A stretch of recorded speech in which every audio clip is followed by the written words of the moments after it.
Good morning दोस्तों, मैं ज्ञान रतन यूपीएससी टाइम्स में आप सभी का स्वागत करता हूं। दोस्तों आज का जो हमारा शॉर्ट लेक्चर का टॉपिक होगा वो टॉपिक वर्ण व्यवस्था होगा। दोस्तों वर्ण व्यवस्था की उत्पत्ति, वर्ण व्यवस्था को क्यों लागू करा गया, क्या थी वर्ण व्यवस्था, हम इन चीज़ों के बारे में पढ़ने वाले हैं।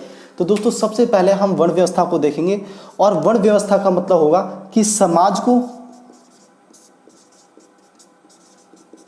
4 वर्गों में विभाजित करना, समाज को 4 वर्गों में बांट देना ही वर्ण व्यवस्था थी। ये 4 वर्ण कौन से थे? तो दोस्तों इन चारों वर्णों को देखते हैं हम। सबसे पहला जो वर्ण हम इसमें देखते हैं ब्राह्मण, दूसरा वर्ग इसमें क्षत्रिय, तीसरा वर्ण जो देखेंगे दोस्तों इसमें वैश्य, और जो चौथा वर्ण देखेंगे इसमें शूद्र। ब्राह्मण, क्षत्रिय, वैश्य, शूद्र, इन 4 वर्णों को वर्ण विभाजन के अकॉर्डिंग बांटा गया। अगर वर्ण विभाजन की हम उत्पत्ति देखेंगे तो दोस्तों उत्पत्ति में हमें मिलेगा कि वर्ण विभाजन की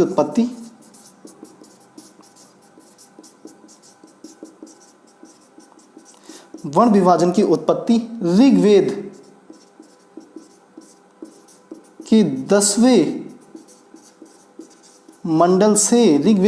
मंडल से मानी जाती है। ऋग्वेद के 10वें मंडल से। बहुत सारे लोगों का कहना है, मैं बहुत सारे लोगों को सुनता हूँ आज के टाइम में, जो कहते हैं कि हमारे धर्म में या फिर हिंदू धर्म में कहीं भी जात पात नहीं था, कहीं भी वर्ण व्यवस्था नहीं थी। लेकिन ये जो वर्ण व्यवस्था और जात पात हिंदू धर्म में आई, ये मुगलों के द्वारा, मुसलमान शासकों के द्वारा लाई गई। तो दोस्तों आज उस सच को जान लेते हैं कि आखिरकार वो जात पात, वो वर्ण व्यवस्था हिंदू धर्म में या फिर हमारे देश में, समाज में किस प्रकार से आई। तो दोस्तों वर्ण विभाजन की उत्पत्ति ऋग्वेद के 10वें मंडल से मिलती है। हमें पता है कि ऋग्वेद को 10 मंडलों में विभाजित किया गया है, 10 मंडलों में ऋग्वेद को बांटा गया है। और इसका जो 10वां मंडल है, इस मंडल में हमें एक कहानी मिलती है। वो कहानी क्या कहती है? वो कहानी कहती है कि एक आदिम पुरुष है, और आदिम पुरुष के जो वो कह सकते हैं, आदिम पुरुष को 4 भागों में बांटा गया,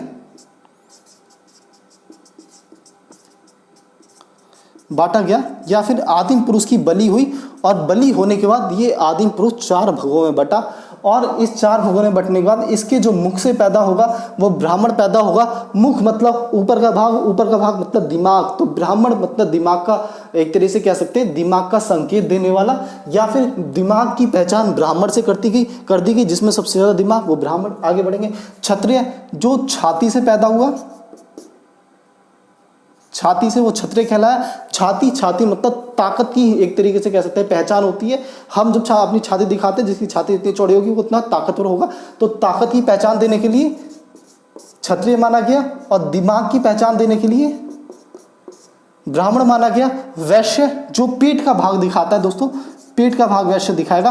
और पेट का मतलब होता है अपनी रोजमर्रा की जिंदगी के लिए भैया कुछ खाओ, कुछ कमाओ, तभी तो कुछ खाओगे। तो जो व्यापार करेगा, कमाओगे कैसे? व्यापार से। तो जो व्यापार करेगा तभी तो पेट भरेगा। तो इसे वैश्य कहा गया।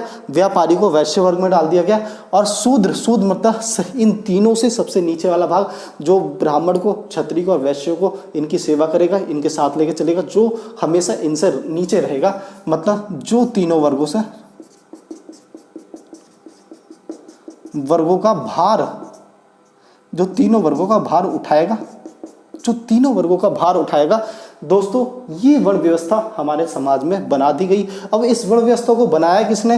तो देखेंगे इस वर्ण व्यवस्था को ऋग्वेद में बनाया। ऋग्वेद के 10वें मंडल में हमें वर्ण व्यवस्था का जिक्र मिलता है, जिसमें पता चलता है कि आदिम पुरुष की बलि हुई, 4 भागों में आदिम पुरुष की बलि हुई, और 4 भागों में इस प्रकार से 4 वर्णों की उत्पत्ति हुई। क्योंकि हम कह सकते हैं कि ऋग्वेद एक ब्राह्मण ग्रंथ है, और ऋग्वेद को कहते हैं कि ये अपृष्य ग्रंथ है। अपृष्य का मतलब होता है जिसे देवता ने लिखा, अपृष्य ग्रंथ जिसे देवताओं ने लिखा। लोगों का मानना है ये अपृष्य ग्रंथ है, इसे देवताओं ने लिखा है, इसलिए वर्ण व्यवस्था जो ऋग्वेद में बनाई गई है वो भी देवताओं के द्वारा ही बनाई गई है। लेकिन दोस्तों ये चालाकी जो रही है, ये चालाकी एक कह सकते हैं कि एक अनपढ़ समाज में, एक पिछड़े वर्ग में तो चल जाती है, लेकिन आज पढ़ा लिखा हाईली एजुकेटेड समाज है और वो सब चीज़ों को समझता है। ये सब बहुत अच्छे से पता चलता है, क्योंकि ये एक ब्राह्मण ग्रंथ है, इसलिए भारत में जो ब्राह्मण थे वो बहुत ज़्यादा चालाक थे, और इन्होंने चालाकी से ये भारत में आए, ब्राह्मणों को हम कह सकते हैं कि ब्राह्मण ही भारत में कह सकते हैं कि आर्य थे और आर्य संस्कृति के जन्मदाता थे। आर्य संस्कृति के जन्मदाता थे और ये दक्षिणी रूस से भारत में आए थे और भारत में आने के बाद इन्होंने यहाँ के लगभग जनजातीय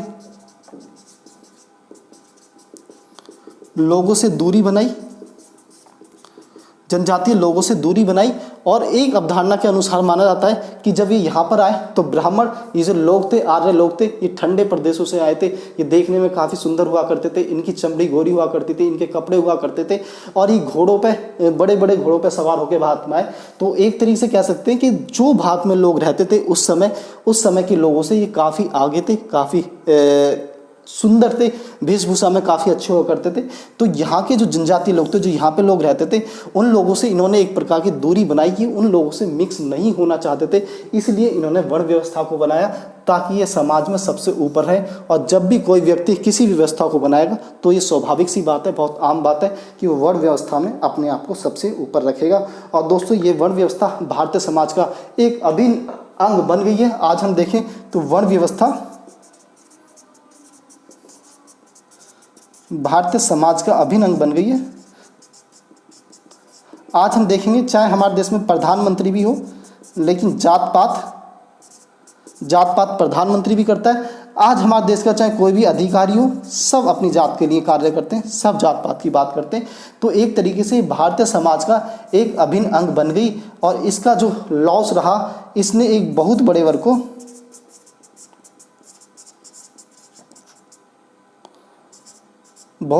को उनके अधिकारों से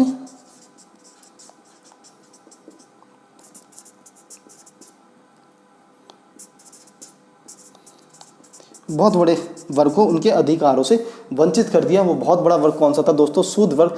इनकी कोई भी गलती नहीं थी, लेकिन क्योंकि वर्ण व्यवस्था के अनुसार इन्हें चौथे पायदान पर रखा गया था, इसलिए इन्हें वर्ण व्यवस्था के जो हानिकारक बिंदु थे उन्हें झेलना पड़ा। और वर्ण व्यवस्था आज भी हमारे समाज में किसी न किसी रूप से स्थापित है। आज भी जब कोई भी व्यक्ति अपनी पुत्री का रिश्ता लेके कहीं जाता है तो वो ये देखता है, चाहे लड़का थोड़ा सा कम पढ़ा हो, चाहे लड़का थोड़ा सा कम कमाता हो, लेकिन हो मेरी जाति का ही। तो दोस्तों, लोगों में आज भी वर्ण व्यवस्था इस तरीके से गहराई से बसी हुई है। ये वर्ण व्यवस्था जो ऋग्वेद से शुरू हुई थी, ऋग्वेद के 10वें मंडल से शुरू हुई थी, और ये जो वर्ण व्यवस्था है हमारे समाज का एक अभिन्न अंग बन चुकी है, जिसको ख़त्म करने के लिए समाज में बहुत सारे आंदोलन हुए, बहुत सारे बुद्धिजीवी लोग आए। समय समय पर वर्ण व्यवस्था को लेके बहुत सारे कानूनी बनाए गए दोस्तों। वर्ण व्यवस्था, जात पात को लेके काफ़ी कानूनी बनाए गए, लेकिन ये वर्ण व्यवस्था समाज में कम जरूर हुई है, लेकिन समाज से अभी भी मिटी नहीं है दोस्तों। ये वर्ण व्यवस्था ही जिम्मेदार है आज के समय में आरक्षण के लिए। जिस आरक्षण की बात बार बार लोग कहते हैं मोदी आएगा आरक्षण हटाएगा, तो उस आरक्षण के लिए भी ये वर्ण व्यवस्था ही जिम्मेदार है। जाति हटाओ, आरक्षण आराम से हटेगा। आरक्षण की किसी को कोई जरूरत नहीं है। तो दोस्तों, आज की वीडियो देखने के लिए धन्यवाद। Thank you.